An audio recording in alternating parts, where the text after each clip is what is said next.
Ever since Jaws was released into theaters in the early 70s, sharks have been part of the cultural landscape for the summer blockbuster. Jaws, at the time, and still continues to be, the most iconic film in American history. But like most things iconic, you inevitably get imitators and shovelware.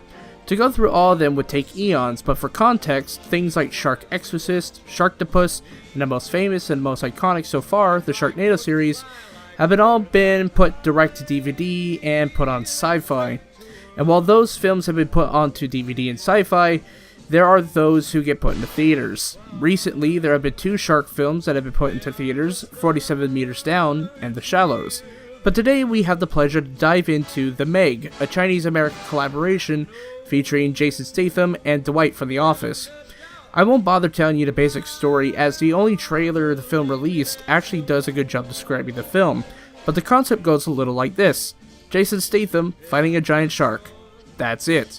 Admittedly, it is a dumb idea, but it has its merits. I think for a good portion of the film, when we are in the ocean with the sharks and the openness, they do a good job building tension. There is a section with a cage in the ocean where there isn't any music at all, and it's all reliant on diegetic sound, and it's purely good. The acting was fine, I guess, but there are still some actors that are downright terrible. The child actress in the film actually is adorable in the film, and it wasn't too forced.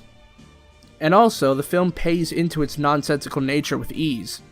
But that is where my praise ends. As for the rest of the film, we are treated to boring dialogue and basic characterizations. I understand for a large majority of the audience and as well as critics, things like story, dialogue, characters, and general editing don't cross people's minds in stories like this. And rightfully so, but there is so much more of this before it gets to the point of being lazy. The film also starts twice for some reason. The opening scene, while a little exciting, just makes it repetitive when Jason has to do the same job 20 minutes later into the film. I think the film could have been written and edited a little bit better. Needless to say, The Meg has a lot of holes and problems with it, but I have to say, I had a good time with the film.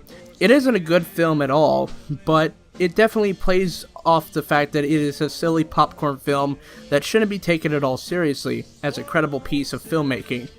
As for my recommendation, I would say a matinee viewing is good, but full price through IMAX, not so much. I'm going to give The Meg a C-. Hey everyone, I have some quick announcements. Firstly, next week I will be reviewing Slender Man and 8th Grade, so watch out for those film reviews next Wednesday. Also next week I will finally be doing another Blu-ray update video. It's been a long time since I've done one of these, so I have plenty to talk about. And that is it for the immediate stuff. Now for the long-form stuff. I will be starting my review series for both the Predator franchise and the Halloween franchise in honor of the new Predator and Halloween films coming out this fall. And for one final note, I will be doing a special Halloween episode on Blumhouse's Truth or Dare. It will be in my usual style of the flashback reviews, but I am ditching Dr. Kronos and the characters and opting for a different format. And that is it. Other than that, I was planning on going down to Bend, Oregon to film inside of the last blockbuster in existence, but there have been a lot of fires near my area, and, well, they're already making a blockbuster documentary, so I have no questions there. But the biggest thing I need to get solidified, and I want to do this for sure, but I don't know if I can, is a special trip to Pasadena, California in October for the Halloween 40th anniversary party.